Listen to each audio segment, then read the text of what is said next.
So that's our next panel. Kevin, it's all yours. Okay. Hi, everybody. I know a lot of you in the room. I'll tell you a little bit about myself. I was born in Bennington, grew up in Shaftesbury, and 35 years ago I moved to Arlington, where the locals still refer to me as a flatlander. So it's a tough fraternity to join up here. But anyway, so I was obviously very familiar with the area, and back 35 years ago, in a way, I could have settled anywhere, but I chose Arlington because, to me, Arlington represented what small-town Vermont has always been, and I still think it holds on to that today. So I'm very happy to be a resident here of Arlington. I started my career for 15 years up in Manchester. Then in 1999, I joined Mack Holding Company and ran the Human Resources Department there for 16 years. And now I work down at the hospital down in Bennington, and one of my responsibilities is also the Human Resources Department. So I've got quite a bit of experience in the whole issue of hiring and retaining a workforce. And we've got some real challenges in this state, and in this area. I can tell you that it's very difficult to attract a workforce here to this area for a number of reasons, and we've talked about a big one today, and that's the cost of housing. Okay? So there's such a benefit to an employer if your workforce is local and embedded in the community and invested in the community. And that is becoming more and more of a concern here locally. Depending on what report you read, Vermont, by some measurements, is the second oldest state in the country, and Bennington County is the oldest county in the state. And sadly, I'm contributing to that. But there's just a real challenge, and as I work at the hospital, which is the largest employer in the county, but Mack is right there too, certainly the largest employer in Arlington. And we need to figure out a solution where we can make housing for local people affordable, so they can come here and join our communities. A lot of our workforce travels a great distance, and if you're just getting started, and can somehow even buy a house, you often have to go far away to get an affordable home and travel. If you have a family, commuting, weather, there's a lot of challenges. So, I'd be happy to talk, answer any questions at the end of our little session here about, just how housing affects the workforce. But it's a problem, and it's getting worse, and we're concerned. Just quickly, down in Bennington, we talk about it all the time, but one of the things that we've started a little project where the hospital is buying abandoned homes and renovating them and turning around and making that and selling them to our workforce and covering all their closing costs. I mean, it's that bad, the program's great, but it's that serious where we're now, we're in the healthcare business and we're buying and renovating homes. And, there's a lot of work to do. So that's just briefly what I wanted to say. So, Lawrence? All right. I'm Florence Belknap. I'm originally from Pittsburgh. Go Steelers. My husband and I went to graduate school in New Hampshire. We ended up wanting to try out Vermont. We fell in love with Vermont in a company called Mack Holding. Saw my resume in a handbook. They were looking for somebody in the finance department, looking to flesh out, maybe add a woman to the senior staff, so it worked out well for me. So we've been here 31 years. I looked originally in Bennington and Manchester and a little bit in Arlington, but we ended up building here, not at $240 a square foot, mind you. It was a lot cheaper then. And my boss helped me find the land. Don Kendall knew of some land. And that's what really hooked us in Arlington. I think it's often a personal touch that gets people to live here. I think he could foresee, though, a young couple wanting to have kids and could see that living in Arlington would be a great opportunity. We have, and I'll come back to that in a minute, I want to talk about my personal experience, but we have 508 employees in Arlington between our two plants.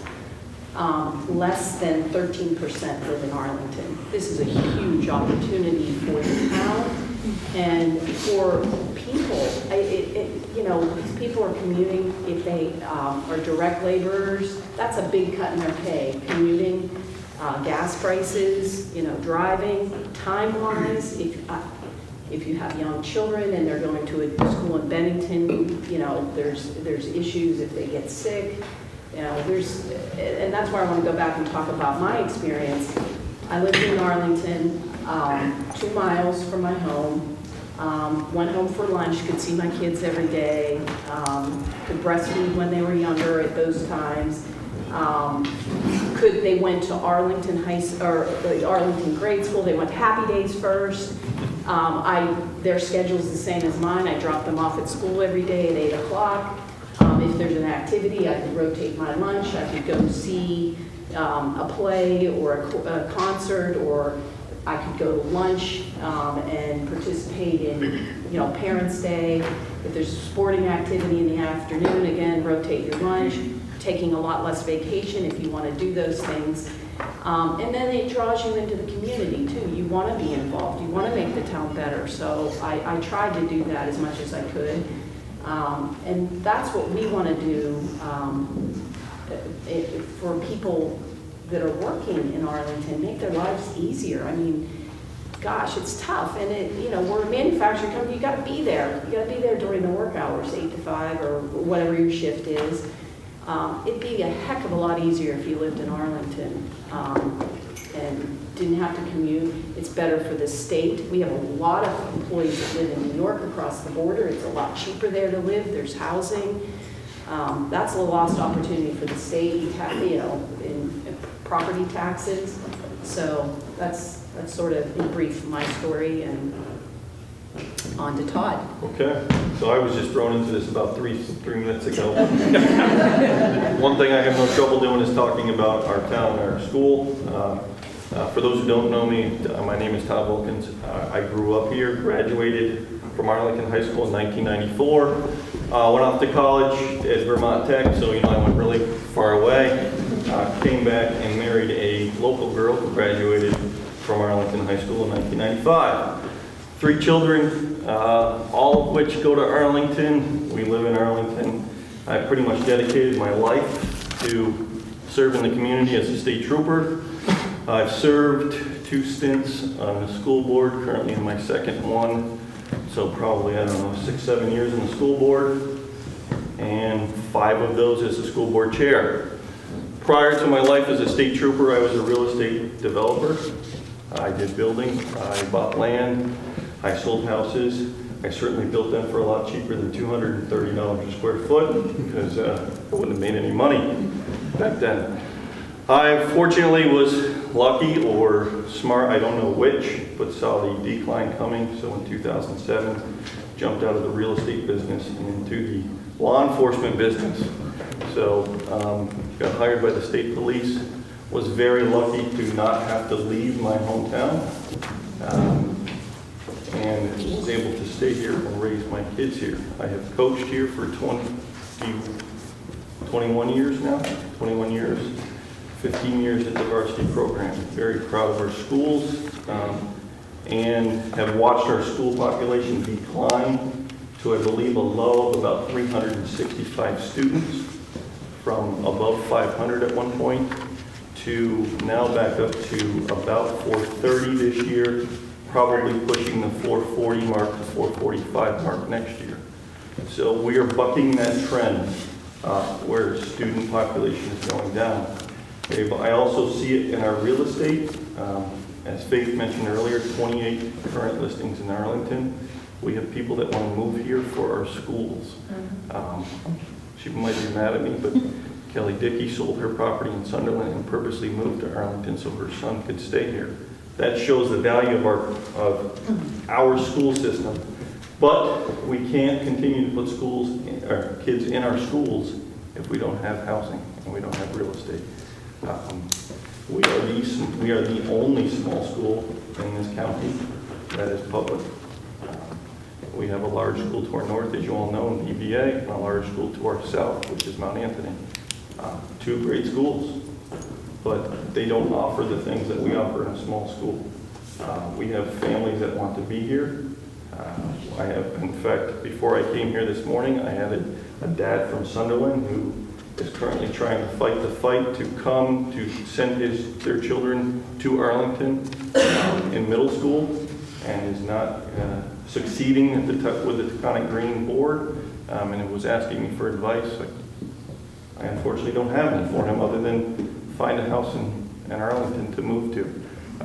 But that's where we're at, and it's also very difficult because he and his wife are middle income working class folks that just can't necessarily pack up and move to a home in Arlington or find one that they can afford to live in Arlington. I would say, in my opinion, we are in a housing crisis in Arlington where we need more inventory. We need more affordable inventory. And I'm hopeful that this group of individuals that come out of here can at least give us some ideas on how to get there. Keith Squires. I've been on the select board in town for many years. I think about 38, 37, grew up in town, went to school here, served a stint in the Air Force for a few years, and then came back here simply because it is our home.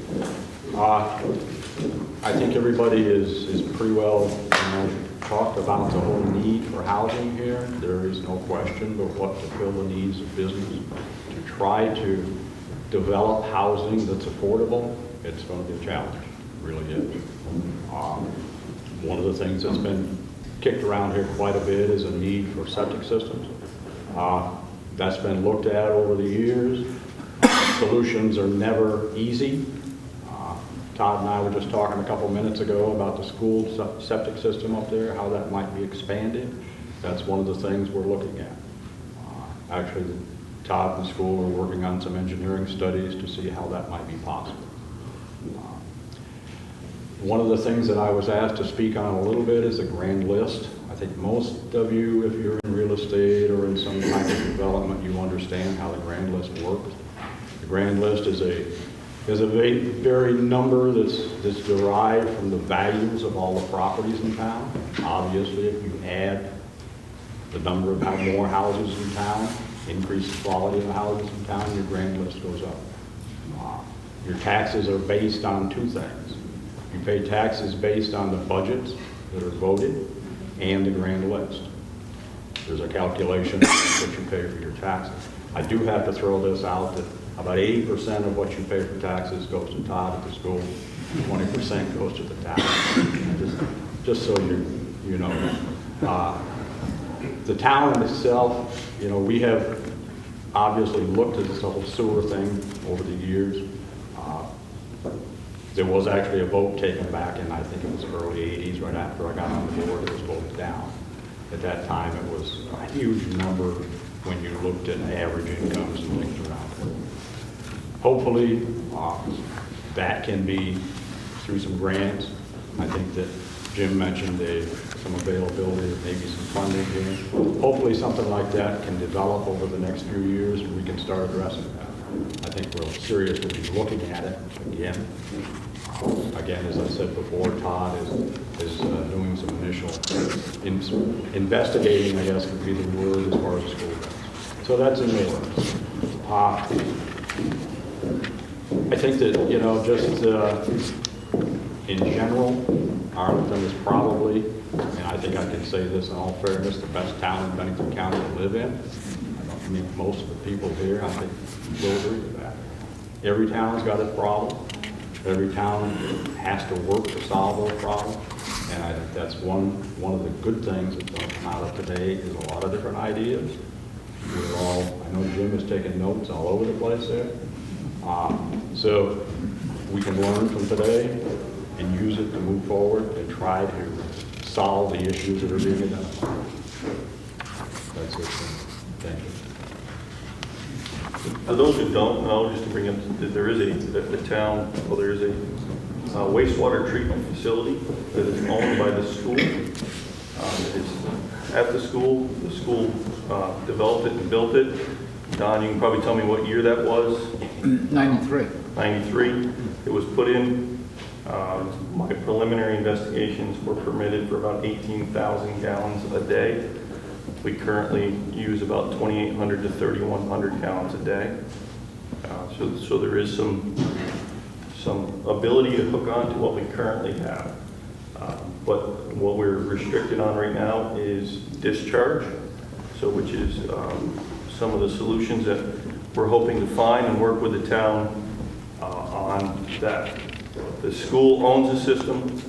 The school would never qualify for any of those grants that are out there, just because we're a school system. So the board just started to bring up discussions on what we do with that system and how we get it into the potential ownership of the town so that they can apply for those grants.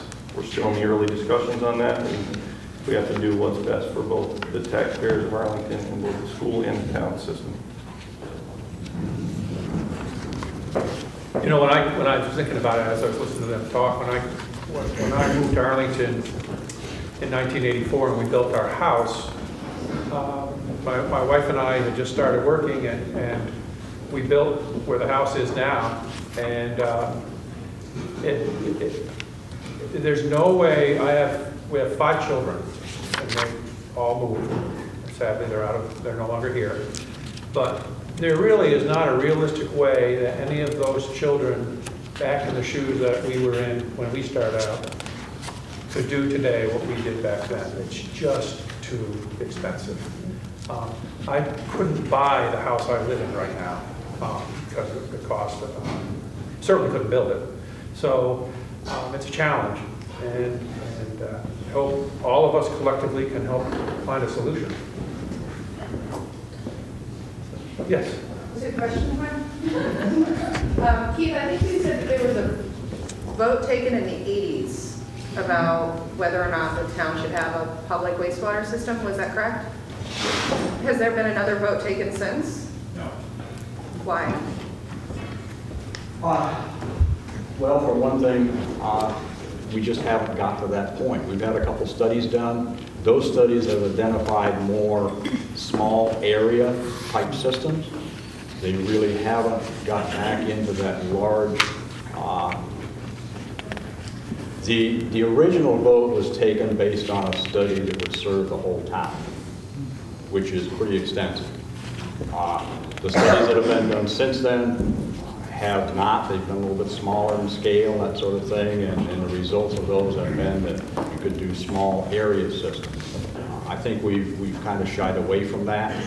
So we're talking more about trying to, as Todd said, utilize that school system up there as far as being able to tie in some of Buck Hill, some of East Arlington, some of that type of thing. But as far as I think that to try to definitely answer your question, there really have not been a lot of failed systems as they exist in the town. There are occasionally a failed system, but they do, for the most part, all work.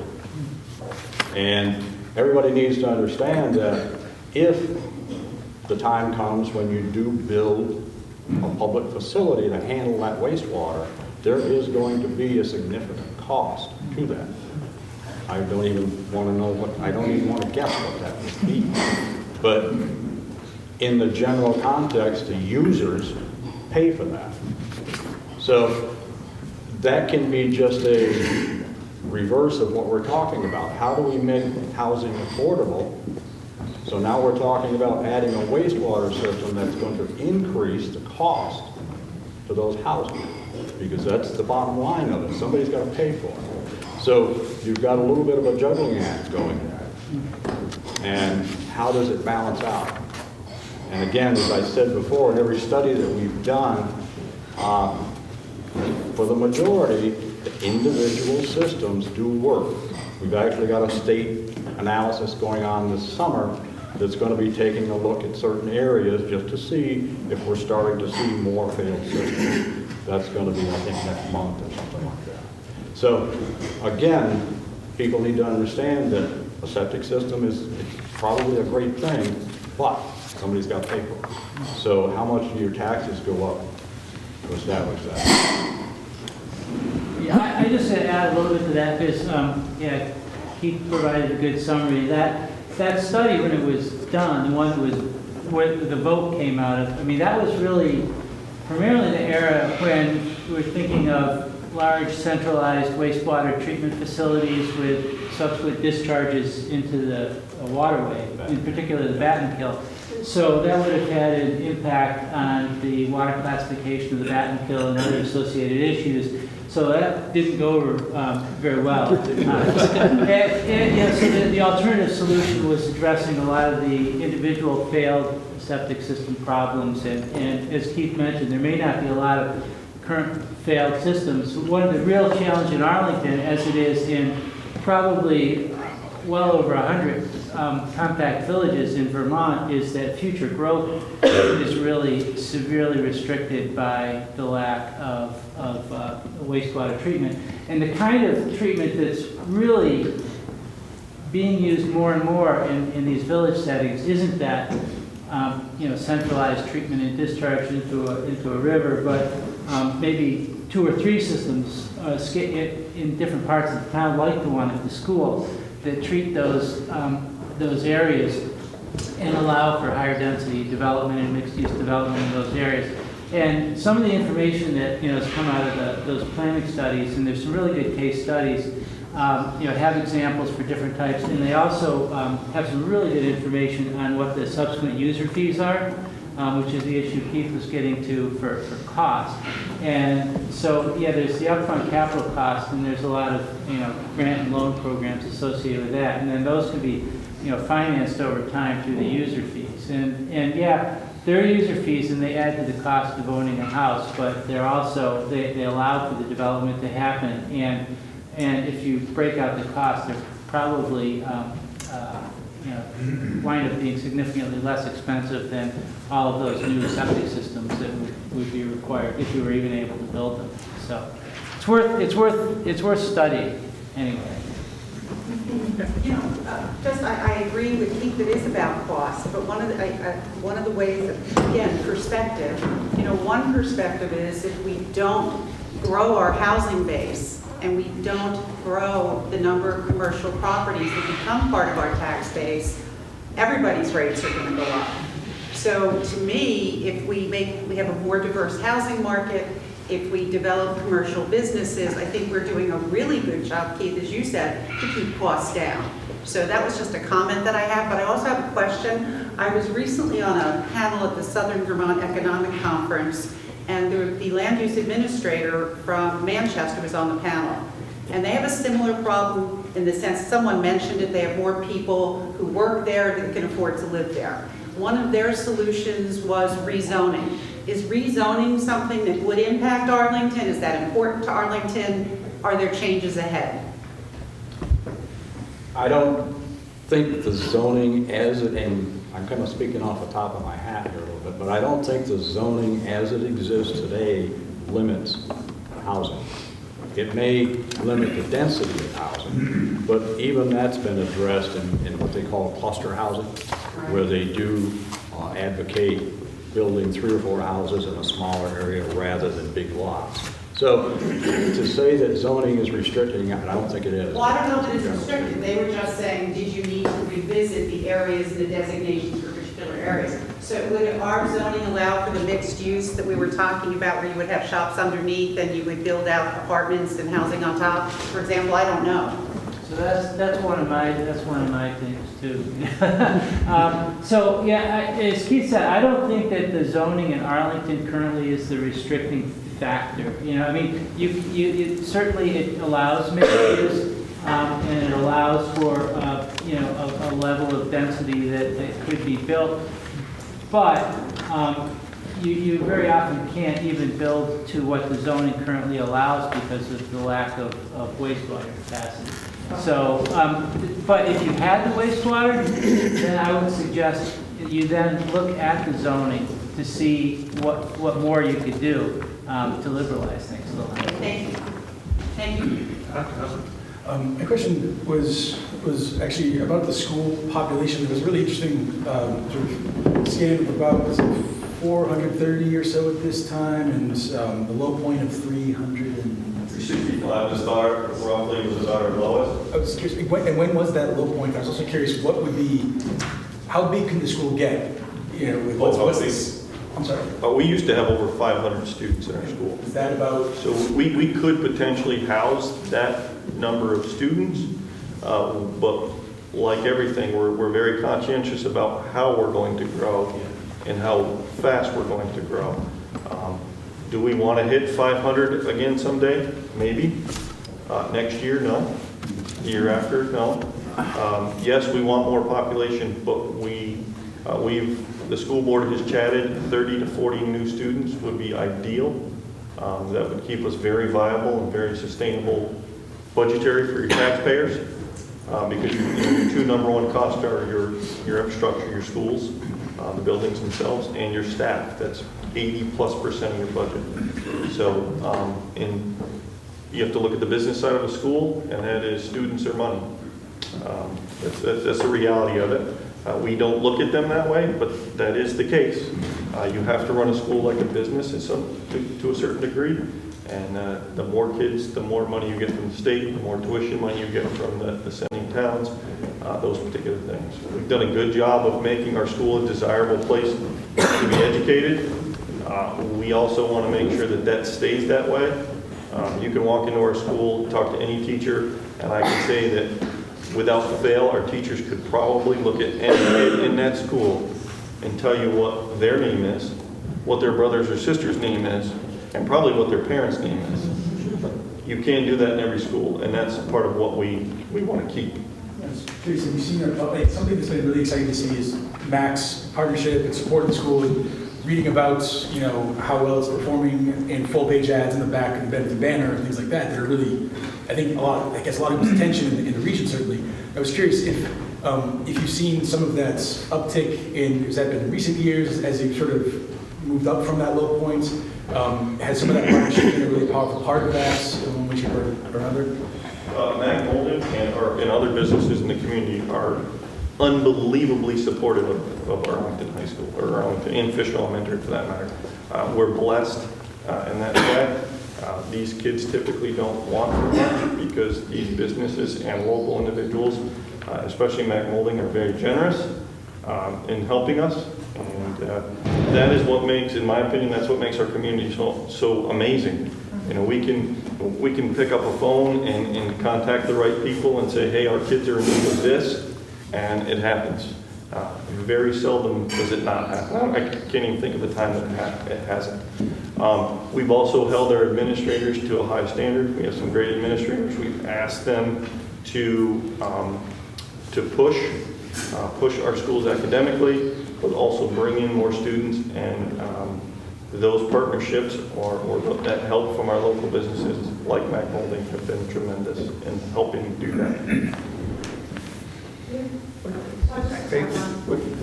To what you said about the schools, we're one of the schools in the community. We have full-day preschool. So when you talk about young families that have moved into the community and young families that are looking to move into the community, that is a draw. We have seen we have 2 full classrooms right now, correct? We're going to be 3. So 3 and 4-year-olds in the school. That is a big piece of people who want to move in here, which is creating a waiting list that Faith has because there aren't houses available for them to be able to move into the community. So it's even though we have 3 full pre-Ks, we have a waiting list for that. yeah. So families want their kids to go to school here. We're desirable for those families, young families, and I think, Faith can tell me if I'm wrong, I think a good chunk of people who want to move here are young families. Absolutely. We have so many young families wanting to be in our school district. We had 45 children, I think, in our pre-K program alone this year. One time, I have a child in the program. It's fabulous. I used to drive my children to Manchester to preschool for 10 years, you know, different children, obviously. But, you know, I mean, and this program here is superior to all of them, I have to say, in my opinion. So, I mean, I have a young couple actually moving to the area, and they are just employed as a new teacher at MEMS, and wants to be in Arlington, but can't find housing, so now they're going to Sunderland. And they really like their children to be here. So definitely what you're saying is right. Doc? Todd, just so you know, and Jerry was on the committee with me in '93. The population of the school was 600, a little over 600, and we were heading to 700, and that's why the state asked us to, not asked, we demanded that we put the plant at 18,000 gallons a day treatment. But you know, this is for both Keith and all of you. In the 2015 town plan, which is now being revised, I guess, and maybe John will be talking about it later, the town plan had 4 references to wastewater. And very quickly, Arlington must continue to work cooperatively with area towns to develop long-term disposal solutions. Options should be developed to provide adequate wastewater for Arlington and East Arlington disposal for all properties currently with inadequate systems.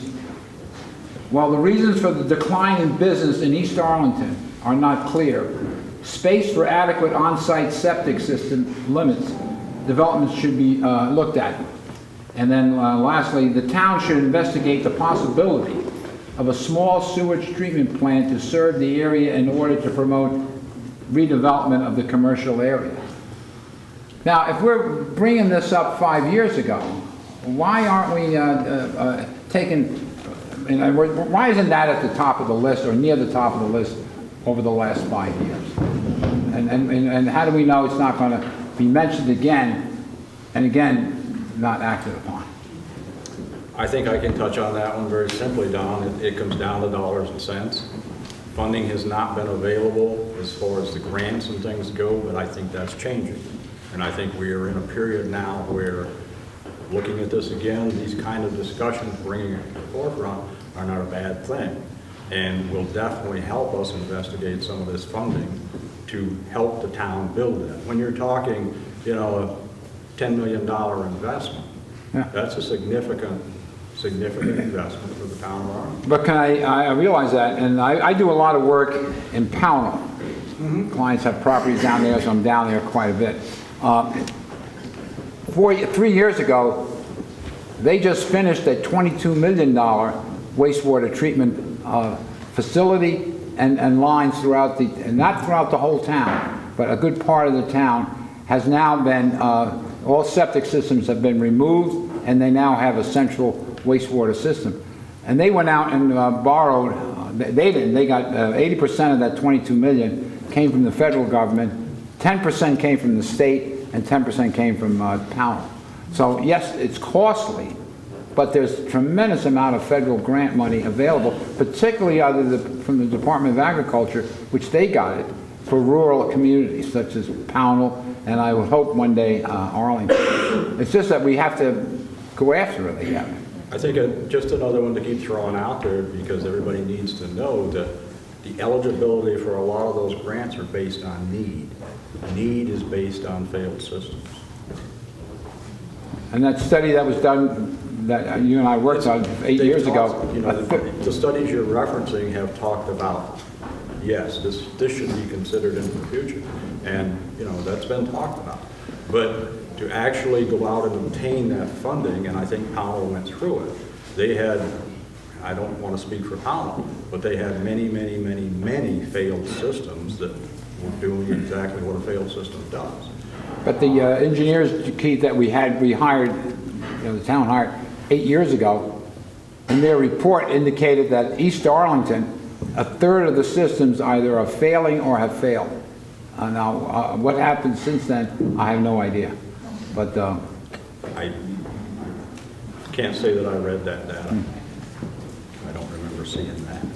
Yeah, I'd just like to get maybe the topic of conversation a little bit back towards the lack of housing and business development. Just ask about downtown Arlington. You know, at one point I understand it was relatively vibrant, and I don't know what it's like these days. And do you see businesses potentially looking to maybe move into the downtown space, but due to maybe population moving out, that they decide not to open business?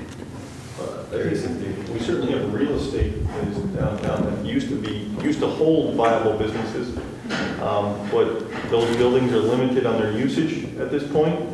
Some that are currently on the market to be sold, but can't be a restaurant or a coffee shop or anything like that because there's no place to put the wastewater down there.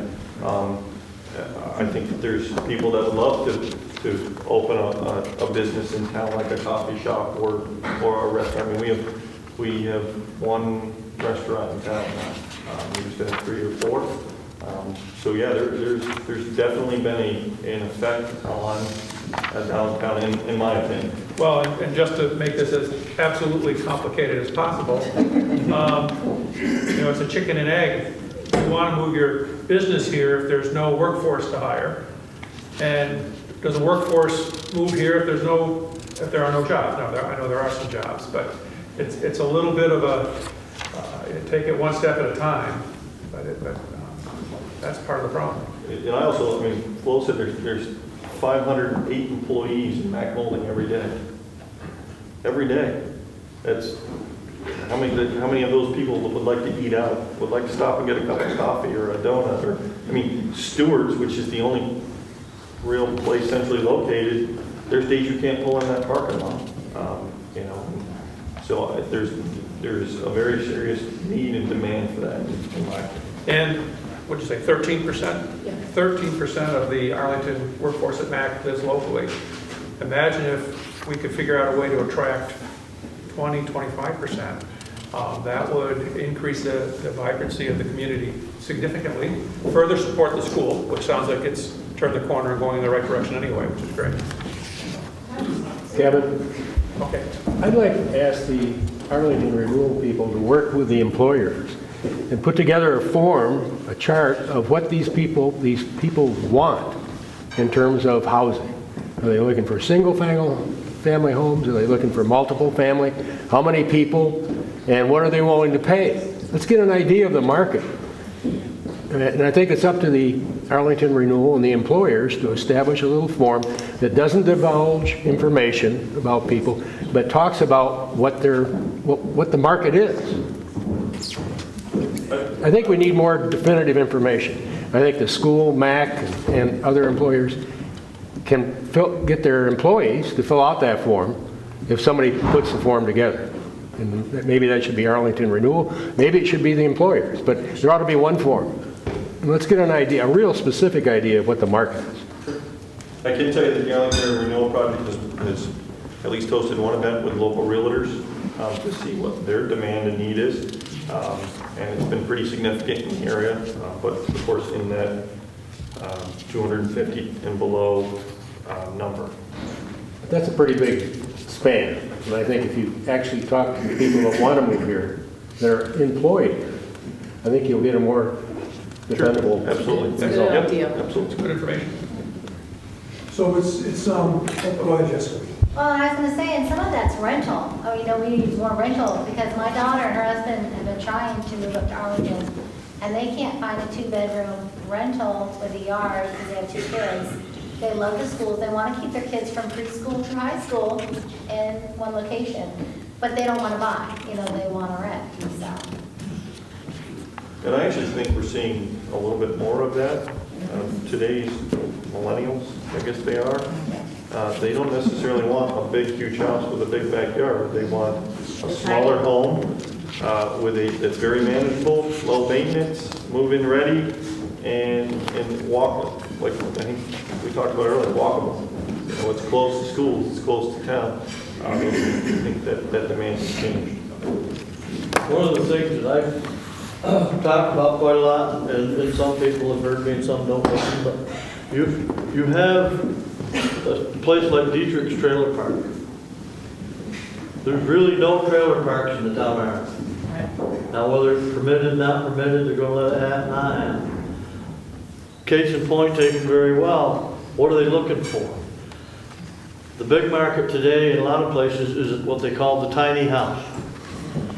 Room for one person and a cat. And that's all, as you were saying, that's all these people want.